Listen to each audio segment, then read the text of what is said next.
Pessoal, vocês já ouviram falar da expressão dois coelhos com uma cajadada só, não é mesmo? Pois bem, o que o ministro André Mendonça fez foi matar 3 coelhos com uma cajadada só. Foi na verdade um checkmate, realmente deixou o Alcolumbre simplesmente sem saída. E não podia ser pessoa melhor para fazer isso, né? Como eu costumo dizer aqui, o mundo não gira, ele capota. Porque foi o Alcolumbre, que à época era presidente da CCJ, que segurou por mais de 4 meses a sabatina de André Mendonça, até então indicado pelo presidente Bolsonaro para assumir uma vaga no STF. E agora o próprio Mendonça deixou o Alcolumbre simplesmente sem saída. Ele que, claro, está fazendo a vez do governo, está fazendo a vez do Lula, está cumprindo com os interesses do Lula e do PT e está segurando, por exemplo, a prorrogação da CPMI do INSS, que, óbvio, vai pegar o Lulinha, o filho do Lula, vai pegar e já está pegando muita gente envolvida com o PT, envolvida com o Lula, e que, em ano eleitoral, pega muito mal. E o Mendonça, ele acaba de simplesmente determinar que o Alcolumbre faça a leitura do requerimento que vai prorrogar a CPMI do INSS. Bom, isso a gente já sabia que ia acontecer, mas a grande jogada, além de matar essa questão, e que pouca gente percebeu, é que ao obrigar o Alcolumbre a fazer a leitura de prorrogação da CPMI do INSS, ele automaticamente obriga o Alcolumbre a fazer isso numa sessão conjunta do Congresso Nacional. E se teremos uma sessão conjunta, além de fazer a prorrogação do requerimento do INSS, ele vai ter que fazer a leitura também do veto da dosimetria. Lembra? Tivemos aí a aprovação da dosimetria o ano passado, que vai reduzir significativamente a pena dos acusados do 8 de janeiro, né? Que vai colocar basicamente todo mundo em liberdade e que vai inclusive diminuir a pena do presidente Bolsonaro para mais da metade, né? O que vai automaticamente conduzi-lo aí a, no mínimo, uma prisão domiciliar, né? Uma liberdade condicional, alguma coisa do tipo. Já vai melhorar a situação, sabemos que não é o ideal é que nem existisse esse processo fantasioso do golpe, né? E, além disso, além de obrigar a votar a derrubada do veto da dosimetria, porque essa é uma maldade que já estava prevista, que a gente já sabia que o Lula ia fazer, ele vetou o projeto da dosimetria, o Mendonça agora vai obrigar aí basicamente o Alcolumbre a fazer a leitura do requerimento para esse veto, e nós temos maioria para derrubar o veto do Lula lá no Congresso, né?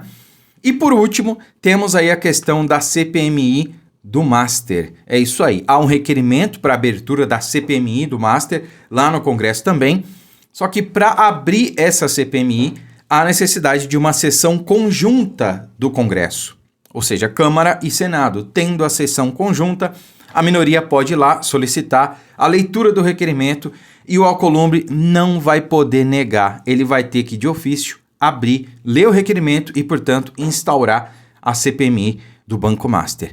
E isso simplesmente não é interessante para o PT. Para falar o mínimo aqui, né? Isso simplesmente está deixando essa galera desesperada. O Alcolumbre agora, eu tenho certeza, cara, ele não dormiu de ontem para hoje. Ele não sabe o que fazer, ele não tem saída. Simplesmente não tem saída, porque, olha só, o André Mendonça deu 48 horas para ele cumprir essa determinação. E vamos supor que o Alcolumbre não faça nada. Vamos supor que ele simplesmente espere as 48 horas passar. O que vai acontecer? A CPMI do Congresso, a CPMI do INSS vai ser prorrogada automaticamente, independente da vontade do Alcolumbre, tá? Agora, se por acaso ele fizer uma manobra para driblar o Congresso, aí a situação piora. E quem escreveu sobre isso foi o Cláudio Dantas, né? Jornalista. Vou ler para vocês aqui o que pode acontecer. Olha só. A Alcolumbre só tem 2 jogadas alternativas: ficar parado e esperar as 48 horas, como eu falei, garantindo a prorrogação automática determinada pelo ministro André Mendonça, ou tentar driblar o Congresso e fazer uma leitura em sessão no Senado. Só que se ele fizer, porém, como eu disse, os deputados podem correr lá e exigir a aplicação de uma ordem da pauta do Congresso. Caso nada faça e a prorrogação se dê automaticamente, a minoria poderá fazer valer o seu direito e deliberar sobre o prazo próprio da CPMI. O que isso quer dizer? Traduzindo aqui para vocês, a CPMI pode ser prorrogada não por mais 2 ou 3 meses, mas até o fim do ano, até dia 31 de dezembro. E isso seria muito, mas infinitamente pior para o PT e para o Lula. Ou seja, o Alcolumbre não tem o que fazer. Ele vai ter que convocar uma reunião do Congresso, Câmara e Senado, vai ter que fazer a leitura para prorrogar essa CPMI. De quebra, vai fazer a leitura para instaurar a CPMI do Master. E de quebra, vai haver também a votação do veto, da derrubada do veto da dosimetria. E teremos então, finalmente, essas pessoas injustamente condenadas no 8 de janeiro de volta às suas famílias.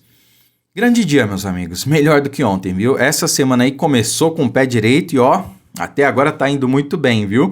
Esperamos aí que até o final da semana a gente tenha outras boas notícias, a começar aí com a questão do Vorcaro, né? Não sei se vocês viram, mas ontem o Vorcaro ele foi transferido de cela a mando do próprio ministro André Mendonça. A defesa dele alegou que tinha algumas questões insalubres ali na cela que ele estava, né? Pediu uma cela melhor e foi autorizado. Então ele agora está na cela, inclusive, se não me engano, que era do presidente Bolsonaro, lá na superintendência da PF, né? Isso é mais do que uma sinalização, isso é um recado claro, é óbvio que ele está colaborando. Ele já entregou alguma coisa, ele já mostrou que pode provar o que ele está alegando que sabe, né? Então, em resposta a essa sinalização, o Mendonça falou, não, leva ele lá para uma cela, né, especial, com ar-condicionado, mais tranquila, né? Com uma cama ali mais confortável, né? E é isso. Eu acho que tem muita gente desesperada em Brasília, viu? Aliás, não só em Brasília. Se você gostou do conteúdo, já inscreva-se no canal para não perder nenhum vídeo novo. Deixe o seu like e se você quiser que esse vídeo chegue a mais pessoas, tem uma nova opção que é chamada de hype ou hypar, né? Assim que você dá o like, né? Precisa dar o like primeiro, vai aparecer aí embaixo para você, principalmente se estiver vendo pelo celular. E aí você pode dar algum valor para ajudar a impulsionar esse vídeo, ou então de graça. Você tem aí, se não me engano, 100 pontos, você pode clicar em hypar, que esse vídeo vai ser entregue para mais pessoas. Conto com a ajuda de vocês, fiquem com Deus e até a próxima.